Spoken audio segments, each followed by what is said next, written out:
Hi guys, welcome back to my channel. Welcome to Nina's Chelsea Corner if you're new round here, and welcome to my match preview of Chelsea Brighton Saturday 3 p.m. at Stamford Bridge in what hopefully will be 3 points. And if you're wondering why I look so unsure, it's because we have some bad news to go through. Enzo Maresca has told us that Cole Palmer will be out for at least the next 3 games, could be more, because of his groin problem, which we now know has been an issue since the start of the season pretty much, and he's been playing through it. Obviously he didn't play against Fulham and West Ham. He is obviously playing through pain. He came off against Manchester United, and that's not a sustainable way to play. It's not good for the player, not good for the team, and it just makes me feel like it's been a poorly managed situation. Now, there was some news that surgery potentially could be on the table. However, the club are now opting for monitoring him game by game. Obviously he's going to have the rest he needs going into the international break after, but he is definitely set out to miss the Brighton game, Benfica game and the Liverpool game, which, even going through that list, is scary in itself, because that's a game that Cole Palmer, every single one of those games is a game you want Cole Palmer playing in, and that's not going to be the case. So we're already kind of facing our worst fears, because let's be real, Cole Palmer, as much as we think we've got other quality around him, he is the player that still just has the most quality in this team. So it's a real tough one to take in, and it doesn't stop there. Tosin and Wesley Fofana have been also reportedly sidelined, and they will not be featuring. Wes Fofana has a concussion, so by protocol he has to miss out the next 12 days or whatever, could be longer, but it's not an injury as such. It's just more he needs to be assessed and taken care of, and that we can only thank our Philip Jorgensen for basically punching him in the head or headbutting him or whatever on earth that was.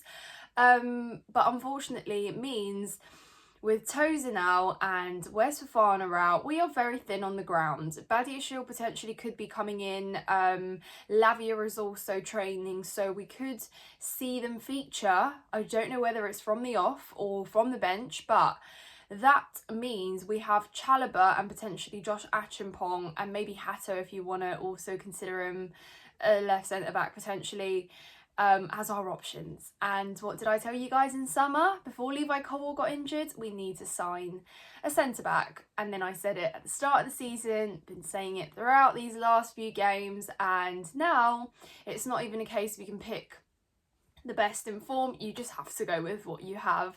Now it's match day 6, so that's why I'm really concerned. If it was 6 games to go, we could maybe find a way, but now I'm looking at that transfer window in January, can't believe I'm saying this, and I'm thinking plan already, because this needs to be addressed.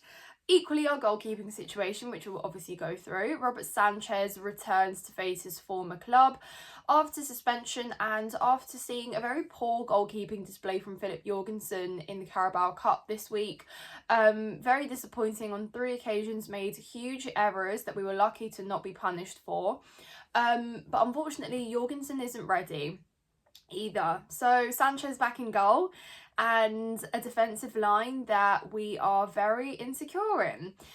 Now that the bad news is out of the way, let's try and at least look at this game and work out how we can win, because we've been on a bit of a poor streak. We have had some concerning performances. Obviously won against Lincoln in the cup, but like I said, we had to come back from behind and watch a very poor subpar performance, to say it nicely, but I want to move past it, forget about it. I also want to forget about Manchester United at the weekend, but it does mean that we certainly need a win. The games before that, a loss to Bayern, a draw to Brentford. We really just need a little bit of a high, and beating Brighton is going to be a great way to just mask over some of our issues at the moment. Having said that though, you might look at Brighton and think, oh, they're 14th, they've had 1 win this season, but that did come against Manchester City, and I think they're not to be underestimated, because they had a good cup game, 5-0, and Brighton are always a team that just fancy a game against us. It's like that extra element of competition there because of our transfer businesses, etc. We have a lot of their players and they just seem to be a little bit upset with us, but no, it always promises to be a good game. We've had some high score lines against them in the past, against us and also for us. Cole Palmer, we all remember, star of the show, 4 goals inside 1 half against them last season, wasn't it? One of the best games I've watched at Stamford Bridge, such a positive vibe. And now we're going into this one not so confident because we have a defensive line that can be gotten at. And I don't mean that as a whole because I'm quite comfortable in our fullback positions, but our centre-back pairing and our goalkeeper is a very concerning weak link in our team.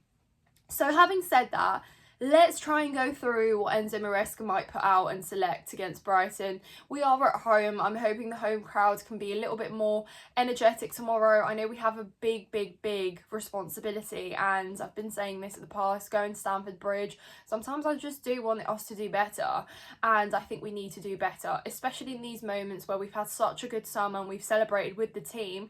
Now when things are looking a little bit tough for us and potentially not so good, this is when we need to get behind the team more than anything. So I'm hoping we can get behind the team and create a bit of a good atmosphere, a bit of a feel-good, positive vibe, because they're also going to be feeling a bit down. Losing some of your best players or losing important players, as you wish, is definitely something to bring the spirit down in the dressing room. So I'm hoping that they can be well up for this one and go out there and win, because we really do need a win in the Premier League. It's so important. And again, we're looking at this run that we have coming up with the Champions League game we have midweek, followed by another very difficult game against Liverpool at the weekend. But right now we just have to focus on this Brighton game. So without further ado, let's talk about Enzo Maresca's setup. Now, Robert Sanchez obviously comes into goal, no if, buts or maybes. I would like to see Reece James start with Marc Cucurella out on the left. Again, I don't need to justify or really expand on those. So Chalobah most likely starts alongside Wesley Fofana is out for concussion, remember, Nina? So it could be a situation where we see Josh Achimpong, even though maybe I missed this, but I didn't hear anything on Josh. I didn't get any updates. He didn't really make the bench or the team last time out, and potentially there was maybe an issue there. So I'm not too sure. Maybe let me know in the comments down below. It could also be a situation where Badi Yeshua, if he is available, then he partners up with Chalobah there. And Resi or not, I think that is probably what we're going to have to opt for. Romeo Lavia is also reportedly in training, and he will be assessed prior to the game tomorrow, so we could potentially see him feature off the bench. I'm not too sure Maresca would start him, but we will probably see Enzo Fernandez and Caicedo, who had a break earlier this week, start alongside each other. We've already got 3 former Brighton players in that starting lineup, so there will be another one to add. So yeah, well, now we face the decision here. Front line changes, of course, with Cole Palmer being out. It's a big gaping hole, and I think, and it's not necessarily what I personally would prefer, but I think Enzo Maresca, if I'm in his head, I think he's going to play João Pedro in the 10 and potentially play Tyreek George up top. Again, it's not personally what I would go for, but I think if I'm in Maresca's head, that is probably what he goes for. Unless he wants to reward Buonanotte for scoring and playing a full 90, being in decent form himself earlier this week, with a start to add another player in there. Potentially could be the setup, but I just think maybe he's going to opt for João Pedro because he favours him in that position anyway, and he's also shown us that he favours Tyreek George up top as well. So that could be how we set up in those 2 positions. And then he faces the choice of who he plays on both flanks. I think Pedro Neto will start, and he'll probably start on the right to accommodate for potentially Gittins on the left. Again, he could probably pick between Garnacho and Gittins, but I just think potentially Gittins is the one who's played a little bit more, and he will probably go for him.